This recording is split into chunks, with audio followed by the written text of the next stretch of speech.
자, 지금 보시는 모습 국회 사랑제에서 국회의장이 주재했던 각 당 대표와의 오찬 마치고 지금 차에 오른 이재명 대통령의 모습 보셨습니다. 지금 다음 일정을 소화하기 위해서 이제 이동하게 될 텐데요. 일단 오찬 딱 1시간 정도 오찬을 했습니다. 안에 오찬 현장은 비공개였기 때문에 저희가 어떤 이야기를 나눴는지는 이제 전하는 이야기로 기사에 또 공개가 되겠죠. 자, 이재명 대통령 오찬을 마친 뒤에 다음 또 일정을 수행하기 위해서 지금 이동하는 모습입니다. 자, 오늘 오전에 국립현충원 참배를 시작으로 국회로 이동해서 물론 비공식 일정은 이제 인천 계양의 사저에서 나와서 주민들과 인사를 하는 모습으로 이제 시작이 됐죠. 그리고 국립현충원으로 이동해서 참배를 했고요. 참배를 마친 뒤에 이제 국회로 이동해서 국회 본관에서 취임 선서를 했습니다. 취임 선서와 함께 국민들께 드리는 말씀을 통해 앞으로 있을 국정 운영 방향과 계획, 희망에 대해서 메시지를 전달했고요. 그리고 국회 본관 옆에 있는 사랑제에서 우원식 국회의장이 주재한 각 당 대표들과의 오찬 행사를 이제 막 마치고 차에 올라서 다음 일정을 소화하기 위해서 이동하는 모습입니다. 올 때와 마찬가지로 서행을 하면서 국회 주변 도로를 이동하고 있는데요. 공식 일정들 오늘 빡빡하게 일정을 마친 뒤에 이제 국정 운영을 위한 이제 공식 일정들도 줄줄이 이어질 것으로 예상이 됩니다. 자, 일단 통합을 강조했고요. 그리고 경제 살리기와 국민이 우선되는 국가를 만들겠다라는 이야기를 일성으로 외쳤습니다. 과연 이 말들이 제대로 실현이 될 수 있을지 국민들은 많이 기대하고 있습니다. 유연한 실용정부가 될 것이라고 했다는 말이 저는 굉장히 기억에 남는데 앞으로 해결해야 될 과제들이 이 실용주의, 유연함, 그리고 통합, 이와 일맥상통하는 과제들이 쭉 산적해 있습니다. 무엇보다 지금 국민들은 빨리 먹고 사는 문제 해결, 그리고 먹사니즘을 굉장히 강조해 왔지 않습니까? 이재명 대통령이 후보 시절부터 이 부분이 빨리 해결돼야 국민들의 지지가 더욱 높아질 것 같습니다. 이제 취임 이후에 또 일정 기간이 지나면 또 지지도 여론조사가 또 계속 나오지 않겠습니까? 그렇죠. 일단 이재명 대통령께서 1호 업무 지시로 비상경제 대응 TF를 구성하겠다는 입장을 이미 밝히지 않았겠습니까? 네. 그렇다고 한다면 이번 이재명 정부에서 최우선 과제는 민생경제의 회복이라고 할 수가 있습니다. 추경을 조속히 진행을 해서 그 마중물을 통해서 경제를 선순환시키는 구조로 이어갈 것으로 보여지는 것이고요. 아마 이번 대선 기간 중에 많은 국민들과 만나고 얘기하고 소통하면서 우리 경제가 얼마나 지금 힘든 상황인지, 윤석열 정부 3년 동안 경제가 얼마나 파탄이 났는지를 아마 이재명 대통령 스스로 굉장히 뼈저리게 느꼈을 부분도 있어 보입니다. 그런 측면에서 첫 번째 과제로서 민생 회복을 내세우신 것으로 보여지고요. 그러한 측면이 아마 국민들에게 더욱더 와닿는 그런 정책 기조가 아닌가 생각이 들고, 네. 거기서 아마 이재명 대통령께서 지금까지 해왔던 실용주의 노선을 견지를 통해서 이러한 문제들을 해결하는 그러한 모습을 보여주지 않을까 기대하고 있습니다. 네. 오늘 아침 기사 중에 전 이것도 굉장히 인상 깊게 읽었습니다. 그 김혜경 여사의 경우에는 과거에 정치하면 이혼하겠다라고 말렸었다고 하는데 민심 메신저로서 조용한 내조를 계속 이어갈 거다라는 이야기를 했다고 전해지는 기사를 제가 읽었는데, 지금 이재명 대통령이 창문을 열고 주변 시민들을 향해 손을 흔드는 모습을 잠시 보셨습니다. 지금 길가에 시민들이 대통령임을 알아보고 가던 길을 멈추고 아마 환호를 보내는 것 같은데요. 이재명 대통령 창문을 열고 손을 흔들면서 환호하는 시민들에게 화답을 하고 있는 모습입니다. 자, 호송 행렬이 잠시 멈추고 속도 조절을 하는 모습이죠. 자, 일단 저희가 지금 여의도 인근 아직 벗어나지 못한 것 같습니다. 자, 시민들 지금 날씨도 오늘 좋은데 대통령 오늘 취임 인사 있었던 거는 아마 아실 분은 아실 것 같아요. 지나가다가 이제 대통령 차량을 행렬을 마주한 시민들 알아보고 아마 손을 흔드는 것 같습니다. 이재명 대통령도 가볍게 손을 흔들면서 호응을 하는 모습이군요. 경호원들 열심히 차량 속도에 맞춰서 뛰는 모습도 인상적입니다. 이 계엄 사태 그리고 대통령 탄핵 사태를 거쳤고요. 한남동 관저에 경찰력이 투입돼서 전직 대통령을 체포해가는 일도 있었습니다. 이런 일들을 겪은 이후여서인지 이것도 궁금하네요. 대통령에 대한 경호 업무나 뭐 이런 거에는 특별한 변화는 없겠죠? 기존의 경호 업무나 이런 거 부분에 대해서는. 그렇죠. 이전과 똑같이 진행이 될 걸로 알고 있고, 저는 그리고 그 경호가 시작되는 아까 아침에 그 대통령실에 그 봉황기가 올라가는 그 개항식 장면이 좀 인상적이었는데요. 네. 그러니까 봉황기를 올리는 개항식을 원래 매일 하는 것인데 대통령이 이제 그 4월 4일 날 파면당한 이후에 그때 그 이후로 안 했었죠. 그러니까 60일 동안 어떻게 보면 대한민국에는 국가 원수이자 행정부의 수반인 대통령이 부재했던 겁니다. 네. 오늘 이 시점으로 인해 오늘 아침부터 그 봉황기가 다시 개항이 됐고 대통령의 임무로서 대통령이 국가 수반이자 행정부 수반인 대통령이 다시 임기를 시작했기 때문에 방금 말씀하신 경호도 이전 대통령에게 하는 경호가 그대로 바로 시작된 걸로 볼 수 있을 것 같습니다. 네, 지금 서강대교에 진입하는 대통령 호송 차량의 모습 보고 계십니다. 다음 일정을 소화해서 이동하는 모습인데 제가 아까 그 질문을 왜 드렸냐면요. 오늘 아침 중앙일보에 이런 기사가 실렸습니다. 이재명 대통령이 경호처 일선 경호를 물렸다는 겁니다. 계엄 사태 연루에 대한 의구심 때문에 경호처가 아닌 경찰로부터 근접 경호를 받기로 했다. 뭐 이런 기사가 보도가 됐습니다. 그래서 제가 아까 경호에 좀 변화가 있었나요? 라고 여쭤본 건데 이거는 다시 또 인적 구성이 재정비가 되면 다시 경호처가 대통령 경호를 맡는 게 정상적인 것이겠죠? 저는 결국에는 그렇게 되리라고 봅니다. 그러니까 김성훈 경호처 차장, 또 이광호 경호본부장 이런 인사들은 그 12.3 비상계엄 이후에 그 윤 전 대통령에 대한 체포 과정과 관련된 네. 여러 가지 법적 그 혐의를 받고 있어서 수사 대상이지 않습니까? 그런 점에서는 경호처의 고위 간부들에 대해서는 이재명 대통령이 일정한 시선을 가질 수 있겠습니다만은 사실 대다수의 경호 공무원들은 그 지시에 따라서 상명하복에 따라서 요인을 경호하기 위한 것을 최우선에 두고 움직이지 않았겠습니까? 그러면은 그 일선 경호 인력들에까지 의구심을 갖는 것은 글쎄요, 이재명 대통령이 오늘 그 국민께 드리는 말씀에서 밝힌 어떤 통합의 의지와도 조금은 배치되는 것이 아닌가 그런 생각이 들고, 그다음에 우리나라는 오래전부터 대통령 경호실, 대통령 경호처로 이어지는 그런 전통을 가지고 있기 때문에 대통령의 경호에 관해서는 굉장히 특화된 노하우를 가지고 있는 조직이 경호처입니다. 그렇기 때문에 다른 나라처럼 경찰이 경호하는 것으로 완전히 대체가 가능할지도 조금은 의문이에요. 그래서 일시적으로는 그런 경우가 가능할 수는 있겠으나 결국에는 대통령 경호처가 대통령을 경호 전담하게 될 것으로, 즉 역대 대통령들과 마찬가지 방식의 경호가 이루어질 것으로 그렇게 예상이 됩니다. 네, 지금 여의도 국회를 출발해서 서강대교를 건넜고요. 이제 강북강변으로 진입하는 모습이죠. 지금 목적지는 용산 대통령실입니다. 자, 용산 대통령실로 이동해서 아마 집무실로 이동을 하겠죠. 아까 저희가 잠깐 얘기를 했지만 임시로 용산 집무실을 사용하지만 청와대로 다시 들어갈 계획이고 장기적으로는 세종시로 대통령 집무실을 옮길 계획이다라고 이야기를 잠깐 나눴는데요. 다음 행선지는 용산 대통령실입니다. 지금 용산 대통령실에서도 아마 새 대통령을 맞이할 준비를 하고 아마 직원들이 분주할 것으로 예상이 된대요. 일단은 새 대통령을 맞이해서 특별한 인수인계 작업은 없겠지만 참모진이 결정되는 대로 인적 쇄신도 아마 모두 바뀔 것으로 예상이 됩니다.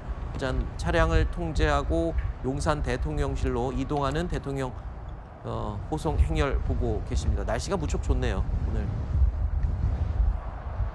네. 그러니까 어떻게 보면 뭐 상징적인 모습일 수도 있죠. 지금 이재명 대통령이 처음으로 이제 대통령실을 통해서 인수인계를 사실상의 그런 대통령실로서의 활동을 시작하시게 되는 거 아니겠습니까? 그런 측면 살펴볼 수가 있을 것 같고요. 앞서 말씀하신 것처럼 지금 현재 그 거리 상태에서 대통령 선거를 치르다 보니까 제대로 되는 인수인계 절차를 받기가 곤란한 상황은 분명합니다. 조속히 인선 절차를 마무리해야지 대통령실이 정상적으로 돌아갈 수 있는 그런 상황이 될 것으로 보여지고요. 당장 오늘 오후에 트럼프 미국 대통령과의 통화도 예정되어 있고 여러 가지 사안들이 산적해 있습니다. 그렇다고 한다면 지금 대통령실뿐만 아니라 각 총리라든가 내각에 대한 인선 절차를 마무리하고 대응할 수 있는 필요가 분명히 있고요. 아마 대통령실에서 그런 부분에 대해서 이재명 대통령께서 그런 부분도 함께 숙고하고 논의하는 자리를 가지지 않을까 생각했습니다. 네. 일단 용산 대통령실로 이동하는 이재명 대통령 오전 일정을 마치고 오찬 이후에 이제 대통령 집무실로 이동을 하게 됩니다.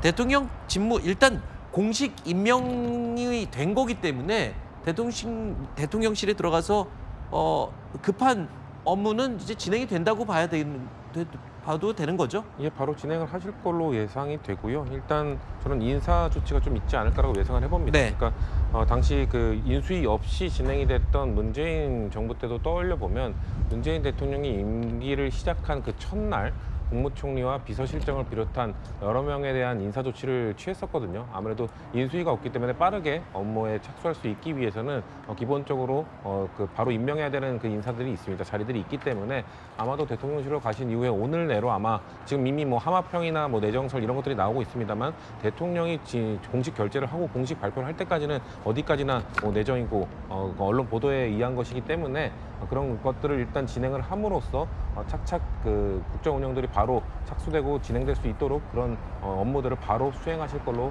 예상이 됩니다. 그렇군요. 일단 뭐 공식 선거운동 기간 내내 조용한 내조를 펼쳐왔던 김혜경 여사의 경우에는 어떻게 이 앞으로 제2부속실과 같은 역할을 하는 그런 팀이 꾸려져서 계속 이 보조를 하게 되는 건지 어떻게 지금 정해져 있는 게 있습니까? 그 부분에 대해서는 아직 확정되었다거나 보도된 것 바는 없긴 한데요. 네. 김혜경 여사의 경우에는 전례가 있지 않겠습니까? 그 과거 윤석열 정부 때 김건희 여사가 제2부속실이 없는 상황에서 여러 가지 논란이라든가 문제점을 노출한 바도 있죠. 그런 측면 살펴보게 된다면 김혜경 여사를 위해서라도 그런 부분들에 대해서는 제2부속실을 통해서 그런 여러 가지 일정들을 조율하고 진행하는 것이 필요해 보이고 김혜경 여사는 대선 기간 동안에도 마찬가지였습니다. 조용한 내조를 하는 모습을 보여줬죠. 굉장히 많은 장소를 방문하고 종교기관도 방문하고 사회복지기관도 방문했음에도 불구하고 두드러지게 이러한 것들을 외부에 노출하지 않았습니다. 영부인으로서도 아마 앞으로도 그러한 모습을 계속해서 보여줄 가능성이 있지 않을까 생각됩니다. 네.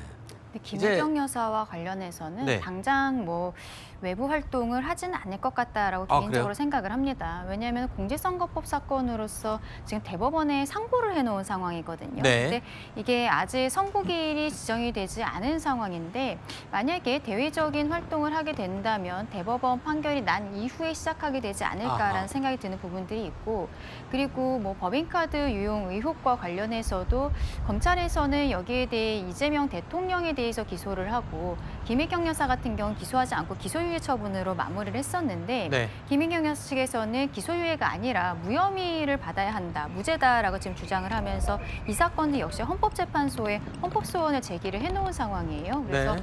지금 뭐 김혜경 여사 같은 경우에는 만약에 민주당에서 어떠한 법안들을 처리를 해서 이재명 대통령은 재판을 안 받게 된다거나 뭐 처벌 규정이 사라진다거나 이런 일이 있을지 모르겠습니다만 네. 김혜경 여사는 그런 상황이 아니기 때문에 아직까지 판결이 마무리될 때까지는 대외 활동을 좀 자제하지 않을까라는 생각도 듭니다. 네. 지금 저 멀리 보이는 쪽이 용산역 부근이니까요. 지금 이제 용산가족공원, 용산 지금 집무실이 있는 쪽으로 골목으로 지금 안쪽으로 접어든 것으로 보입니다. 저기서 계속 가면은 좌측에 이제 용산가족공원도 나타나고 할 텐데 거기를 지나서 이제 용산 집무실로 향할 것으로 예상이 됩니다. 지금 화면 왼쪽에는 용산 대통령실 직원들이 이 문 앞에 나와서 도착을 기다리고 있는 모습을 저희가 미리 보여드리고 있습니다. 거의 도착 다 했어요. 이제 곧 도착을 하게 되면 집무실 직원들과 첫 인사를 나누고 대통령 당선 이후에 처음으로 이제 대통령 집무실에 들어가는 이재명 대통령의 모습을 보실 수가 있습니다.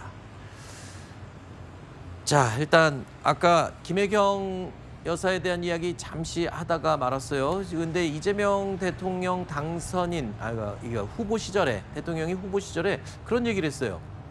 가족 비리 감시하는데 각별히 신경을 쓰겠다라는 얘기를 제가 전에 들었었거든요. 그러니까 그런 것들도 이제 추후에 있을 작은 빌미라도 아예 생기지 않도록 하겠다라는 그런 의지가 엿보이는 부분이었어요. 그렇죠. 이거 측근 관리, 측근을 이렇게 감시하는 역할을 이제 민정수석실에서 하는 거잖아요. 네. 그러니까 사실 윤석열 대통령은 취임하자마자 민정수석도 사실 폐지를 하면서 그런 역할들을 제대로 못하는 것 아니냐라는 우려가 있었고요. 실제 김건희 여사에 대한 뭐 통제나 이런 것들이 제대로 이루어지지 못하는 모습들도 보였기 때문에 저희는 바로 이재명 대통령의 의지에 따라서 아마 측근들을 관리할 수 있는 그런 시스템을 제대로 갖출 것으로 보여집니다. 그리고 저는 아직 발표한 것이나 이런 것들은 없습니다만 아마 이전에 대통령들이 다 했던 것처럼 이 부속실을 그대로 다시 부활하고 운영을 할 거라고 봅니다. 왜냐하면은 김건희 여사, 윤석열 정부가 아주 독특하게 이 부속실을 폐지했던 이유는 사실상 계속 임기 내내 김건희 여사가 이 부속실을 필요로 하지 않는 이유가 뭐냐? 1부속실을 사실상 본인의 라인으로 운영했기 때문에 아니냐 이런 의혹들이 많았던 것처럼 사실상 국정 운영에 깊숙이 개입해 있다는 의구심에서 단 한 번도 자유로웠던 적이 없습니다. 그렇기 때문에 네. 그런 것들을 다 고려한다 하더라도 그 당시에도 민주당은 야당의 입장에서도 그럼에도 불구하고 제2부속실을 설치해야 된다.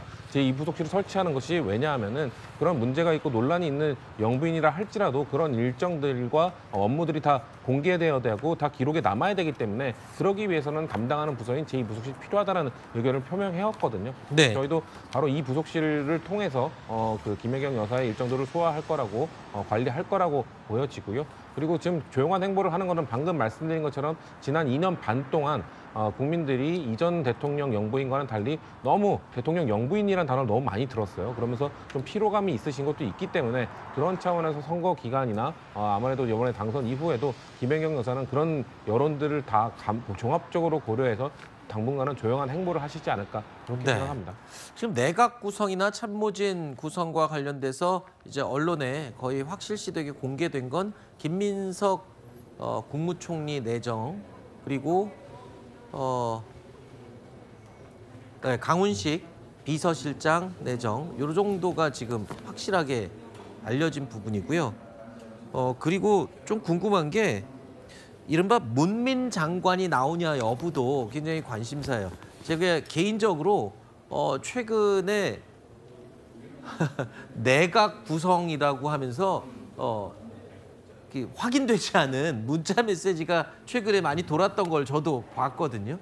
그래서 이게 뭘 근거로 아직 정권이 들어서지도 않았는데 무슨 내각 얘기인가 하고 저도 웃고 넘어갔었는데 지금 이제 아마 이재명 대통령과 평소에 친했던 인사들 위주로 아마 이름들을 함부로 마구 그냥 짐작으로 거론을 했던 것 같습니다만 그거와 별도로 그거와 상관없이 실제로 진짜 문민 장관이 나올 수 있을 것인지 국방부 장관 같은 자리에 또는 대법원도 그런 얘기가 나오다가 좀 철회를 하긴 했었지만 그런 부분도 관심입니다. 내각에 문민 장관이 나올 수 있을지 그리고 어떤 인물들이 지금 내각에 기용될지 굉장히 관심이에요. 누가 기용될지에 대해서는 뭐 발표되기 전까지 저희가 말씀드리기는 말씀하신 물론, 것처럼 네, 그럼요. 떠들고 있는 얘기들이 많을 뭐, 뿐인데 네. 일단 국방부 장관 관련해서 문민 장관 이거에 대해서는 관심들이 많았죠. 네. 그거에 대해서는 장단이 확실하다고 생각합니다. 군인 출신이 하게 될 경우 아무래도 군대 내부의 이런 그 이해관계나 이런 것들 때문에 국방개혁이나 이런 쪽에 있어서 그런 것들을 추진하기 어렵지 않겠느냐라는 의구심도 있는 것이고 또 윤석열 전 대통령의 이런 비상계엄 이런 내란 행위 이쪽에 있어서 군인들의 이런 행태들을 봤을 때 국방부 장관이 군 출신이 맞는 것이 과연 바람직하냐라는 의구심들이 또 있었거든요. 그리고 해외 사례를 보더라도 군인 출신이 아닌 국방부 장관들도 충분히 많았습니다. 독일 같은 경우에 메르켈 정부 때는 의사 출신의 정치인인 여성 국방부 장관을 안치기도 했었고요.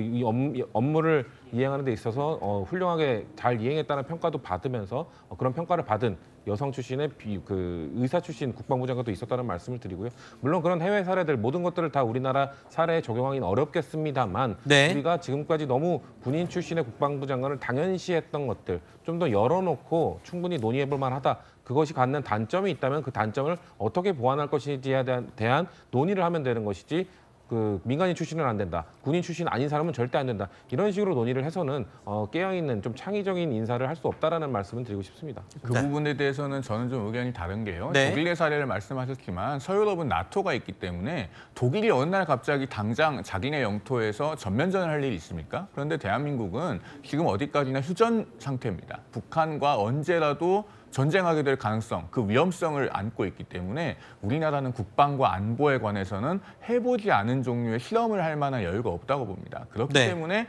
그동안에 군 출신의 국방장관을 계속 기용해온 것이고 그것이 다 그 나름의 합리적인 이유가 있습니다. 군에 관해서 아무리 직업군인 출신이 아닌 사람이 전문성이 있는 것처럼 보이더라도 실제로 국방장관의 자리에 갔을 때 그러면은 군을 정말로 깊이 속속들이 이해하고 군 조직의 특수성까지 모두 다 이해하면서 장악할 수 있는가. 그 부분에 대해서는 대단히 회의적일 수밖에 없거든요. 상당히 보수적인 접근이 필요하고 이 부분은 이재명 대통령도 실제로 국군 통수권자로서의 역할을 깊이 고민하다 보면은 이른바 문민 국방장관에 대해서 섣불리 실험하는 선택을 그렇게 쉽게 하기는 어려울 거라고 봅니다. 만약에 그런 부분이 필요하다면은 네. 지금 우리나라에서도 국방부 장관은 일단 퇴역을 한 다음에 할 수 있도록 되어 있거든요. 그러니까 군인은 장관을 맡을 수 없도록 되어 있습니다. 근데 미국 같은 경우에도 군인 출신이 장관을 맡기 위해서는 퇴역 후 몇 년이 지나야 된다 이런 조항들도 있거든요. 그러니까 우리나라에서 실제 국방부 장관이 너무 군인을 하던 중에 임명이 받고 바로 퇴역한 다음에 장관으로 갔을 경우 제가 말씀드린 군인 출신이었을 때 단점이 부각될 수 있으니 그런 것들을 좀 기간을 둬야 된다라는 그 관련 법안 개정안도 있다는 말씀을 드리겠습니다. 네, 지금 용산 대통령실에 이재명 대통령 차량이 도착했습니다. 뒷문이 열렸고요. 자, 처음으로 용산 대통령실 발을 디디는 이재명 대통령입니다.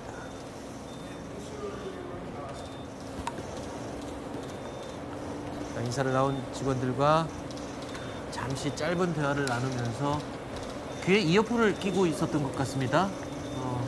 우선 이어폰을 빼서 주머니에 넣고 이제 용산 집무실로 들어가는 모습입니다. 자, 이 모습이 다인가요?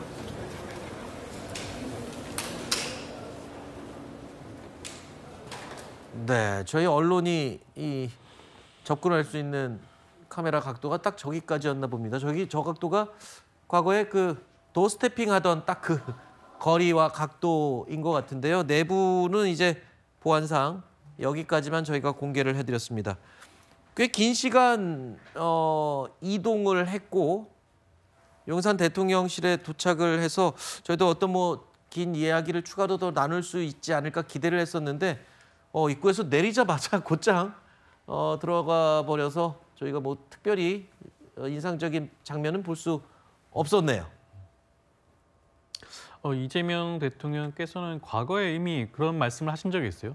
도어 스태핑의 경우에는 윤석열 정부에서도 일정 부분 좀 문제의 소지를 보여주지 않았겠습니까?